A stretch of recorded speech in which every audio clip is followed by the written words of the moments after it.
మొన్న రేవంత్ రెడ్డి జానారెడ్డిని కలిసి రావటం, తర్వాతన కేసీఆర్ బహిరంగ సభ పెట్టి మరి ఇక అన్నలని వదిలేయండి, ఆళ్ళ జోలికి వెళ్ళబాకండి, ఛత్తీస్‌గఢ్, తెలంగాణ బోర్డర్స్‌లో అటాక్స్ చేయబాకండి అని చెప్పడం. ఆ తర్వాత వరుసబెట్టి కాంగ్రెస్ మంత్రులు, సిపిఐ, సిపిఎం అక్కడ ఉన్నటువంటి ఇదే అన్ని పార్టీలోళ్ళు పదే పదే స్టేట్మెంట్లు ఇయడం. అక్కర్నేగుట్ట దగ్గర ఏం చెయ్యొద్దు, ఏం చెయ్యొద్దు అని. అంటే నక్సలైట్లకి ప్రాణభయం పెరిగింది. ప్రాణాలు కోల్పోతున్నారు. వాళ్ళే ఓపెన్‌గా దేశవ్యాప్తంగా చర్చలకు సిద్ధమన్నారు.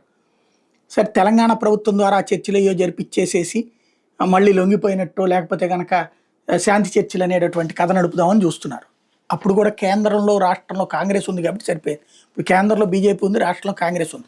2 పరస్పర విరుద్ధమైనవి. ఇవాళ రోజున రేవంత్ రెడ్డి గనక నేను చర్చలు జరుపుతాను నక్సలైట్లతో అంటే కేంద్రం అరెస్ట్ చేసుద్ది రేవంత్ రెడ్డిని. కేసులు పెడతది. అంత స్థాయి దాకా ఉంటది. పర్మిషన్ ఇవ్వదు కేంద్రం. ఒకవేళ రేవంత్ రెడ్డి పిలిచాడని చెప్పి చర్చలకు వస్తే కనుక నక్సలైట్లను తీసుకెళ్ళి బొక్కలో దోస్తుంది అది. కాబట్టి మొహమాటం ఏం లేదు అక్కడ. అన్నలైతే వణికిపోతున్నారన్న విషయం అర్థమైపోతుంది.